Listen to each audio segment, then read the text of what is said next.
Well, howdy and hi there, interwebs, people's faces.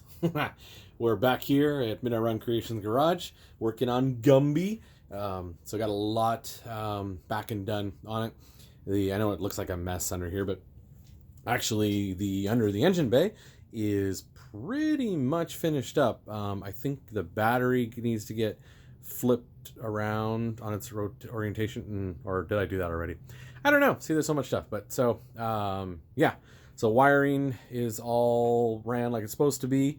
All the Crown Vic stuff. PCM is mounted up, and firewall plugs are all through. The only thing left to do here is filter for the cold air intake on it. Otherwise, everything else is where it's supposed to be. I guess we can bounce over here. The fuse box is all mounted in. Wiring's all through. The AC is mounted up and operational.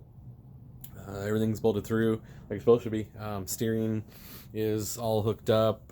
Braking is all hooked up. That's the Crown Vic booster that is attached to the truck pedal assembly, which I guess we can pop inside and see too. It's pretty dark, so I don't know if you'll actually be able to see anything very well. Inside's about ready to be buttoned up. I just got some stuff to do right here in the dash, and then we can put the cluster back into place on it. So the Crown Vic cluster is there.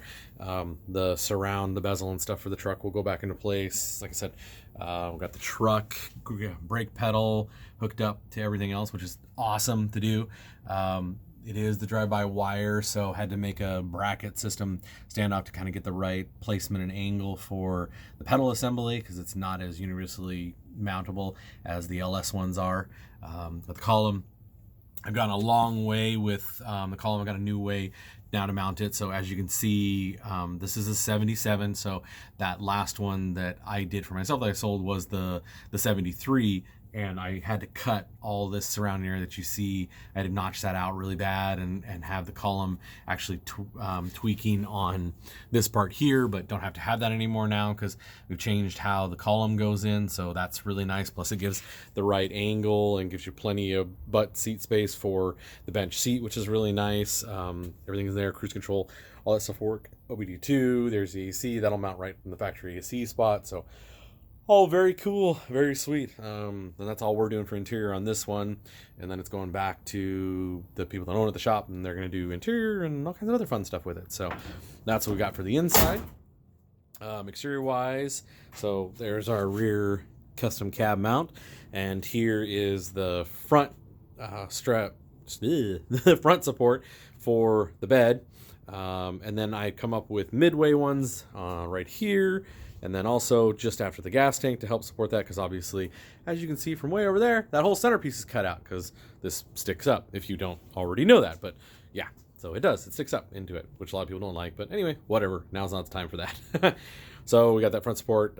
That's tied into the front, that rear cab. This is tied across here. With this coming across, that coming across onto it, it has stiffened that up plenty good. And then that's our rear cab, or a cab, the rear bed mount with it and bobbed off. So that ends right there. So I think I might run a piece across to come out of for the rear bumper, maybe. I don't know. But yeah, with that, the fuel, I think the fuel filler is actually going to will come up. It'll kind of have to go blint and jog it over here, but I think it's going to work for the rear fill door that's on the bed right here with it. So but yeah, so speaking of bed, I guess we'll strut over here. So here's the bed for that one, 77.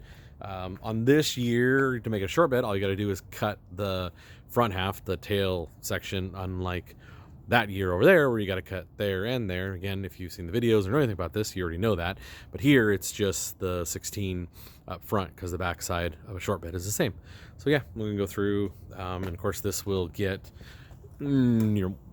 right there. We'll get the hump put in it and stuff. Again, as you've seen in my other videos, I love this gantry crane.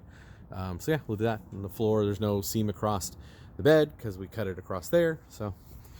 And then that still needs to be welded across this seam right in there. But yeah, that's where we're at. Rocking and rolling with Gumby. And Oliver was out here helping me and put in the mark of the Oliver, he calls it. So that's the mark of an Oliver, in case anybody in the interwebs wants to know that. So yeah, there she is. And we were releasing some of the hidden smoke from the factory tires onto my lovely crappy driveway area here, so that's what chewed that tire up really nicely.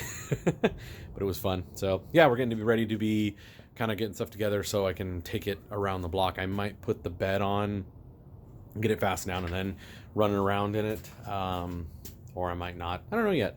So we're leaving the charcoal canister in there, as well as the EGR is still attached up to. We're not eliminating any of that stuff.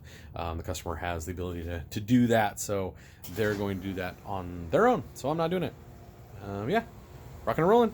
Fun times, fun times. Later.